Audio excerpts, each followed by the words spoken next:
So she put the cat in the bathtub and poured some bluing in. Bluing is things you put in for when you're washing clothes to make them whiter. So she put a little bluing in the water and put the cat in. Well, when the cat came out of the tub, the cat was light blue.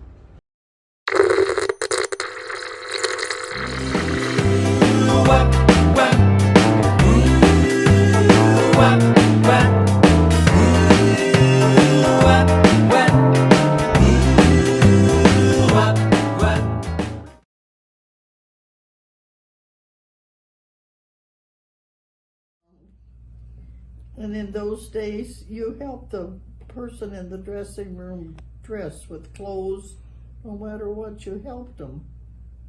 And then, of course, you were stuck. You had to hang up all that stuff. Nowadays, you don't get any help.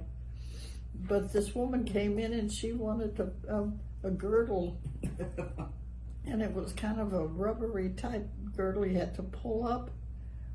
And she swore that she wore that size, so I was helping her pull it on, and I got her skin caught in the zipper. Oh no. It really was kind of funny, but...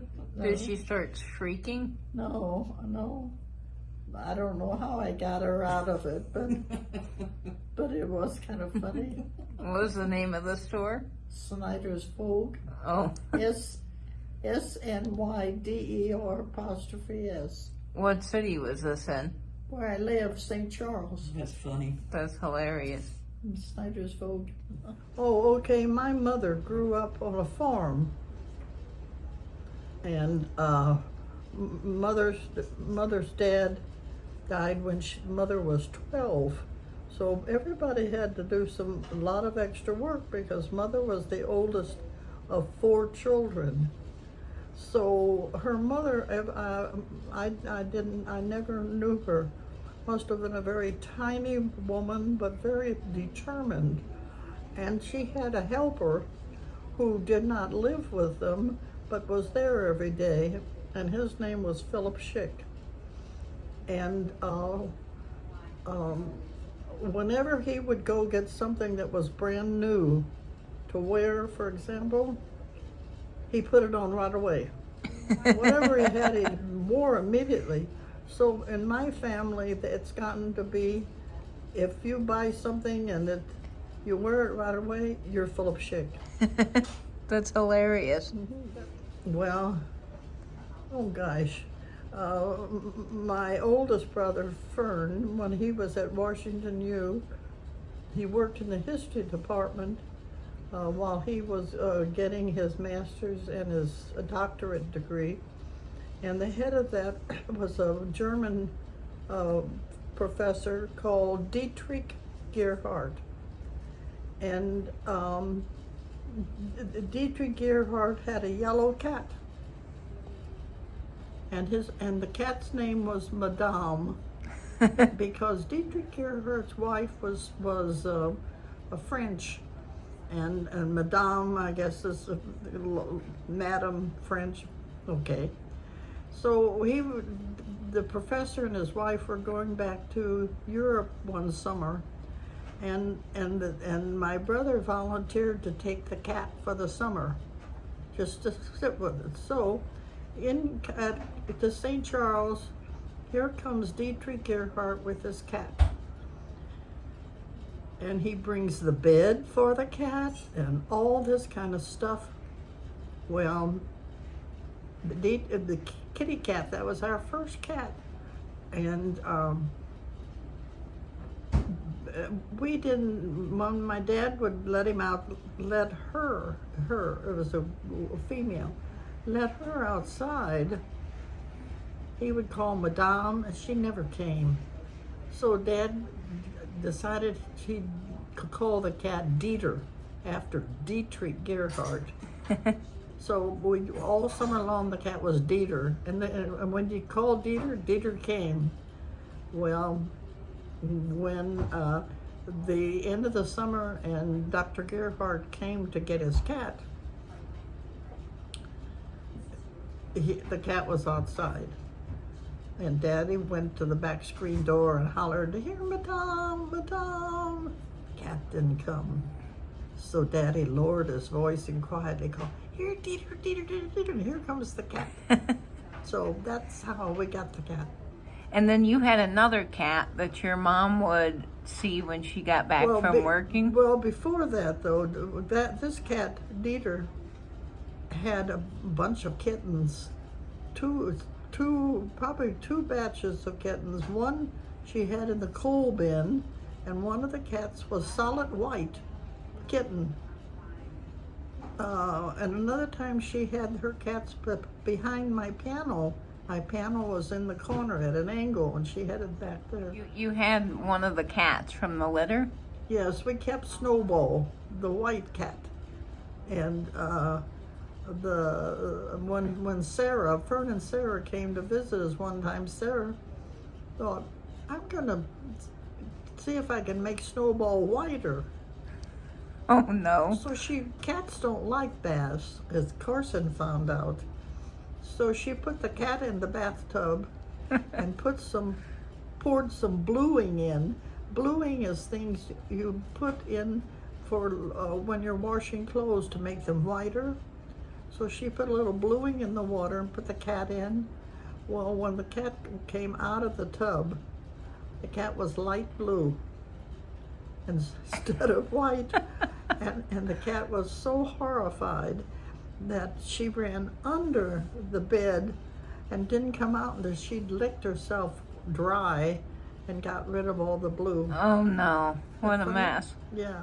Well, Mother, the men were all tied up with either going to war as a service as a soldier, or working in some type of industry making things for the war. Airplanes, not missiles, but airplanes and that type of stuff. So Mother decided she'd never worked in her life. She was a housekeeper for us kids. So she got a job at a place called Curtis Wright, which is over by the airport in St. Louis, and they made planes. And the job Mother got required her to wear a uniform, and it was a blue, I can still see the blue uniform, top and bottom, pants, long pants, which Mother had never worn long slacks. Slacks were not popular then. Women just didn't wear them. But Mother's job, she didn't want to be out, in assembly lines and stuff like that.